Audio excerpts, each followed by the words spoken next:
என்னடா இது வெறும் இலைகளாக தெரியுதுன்னு பார்க்குறீங்களா?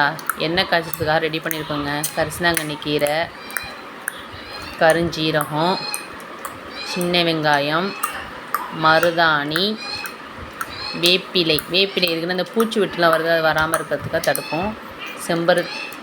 வெந்தயம், செம்பருத்தி இலை, கருவேப்பிலை, செம்பருத்தி பூ, இதோடு இன்னும் சில மூலிகை பொருட்கள் நாங்கள் சேர்க்குறோம். அது நாங்கள் வந்து வீடியோவில் வந்து காட்ட கிடையாது. பியூர் கோகோனட் செக்கில் ஆட்டின எண்ணெயை வச்சு தான் நாங்கள் இதை ரெடி பண்ணுறோம். நிறைய பேர் எங்கள்கிட்ட வாங்கிட்டு இருக்காங்க. ஹேர் ஃபால்லாம் நல்லா கண்ட்ரோல் ஆகுது, நல்லா இருக்குது எண்ணெய் அப்படின்னு வாங்கிட்டு இருக்காங்க. இது ஆர்டருக்காக தான் இப்போ நாங்கள் ரெடி பண்ணிகிட்ருக்கோம். பியூர் கோகோனட் ஹேர் ஆயில் வச்சு தான் நாங்கள் ரெடி பண்ணுறோம். வேணுங்கிறவங்க இந்த வாட்ஸ்அப் நம்பருக்கு மெசேஜ் பண்ணி வாங்கிக்கோங்க. அதுவும் ஆர்டர் கேட்டவங்களுக்கு ரெடி பண்ணிகிட்ருக்கோம் பாருங்கள். இரும்பு கடாயில் வச்சு ரெடி பண்ணுறோம். இரும்பு கடாயில் காய்ச்சிற எண்ணெய் வந்து நல்லா இருக்குங்க.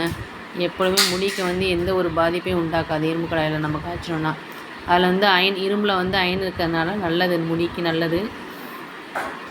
ரெடி ஆகிட்டுருக்கு பார்த்தீங்களா? இது வந்து ஆர்டர் எண்ணெய் தான். ஆர்டர் வந்ததுனால காய்ச்சி நாங்கள் அப்பப்போ ஆர்டருக்கு அனுப்பிக்கிட்டே தான் இருக்கோம்.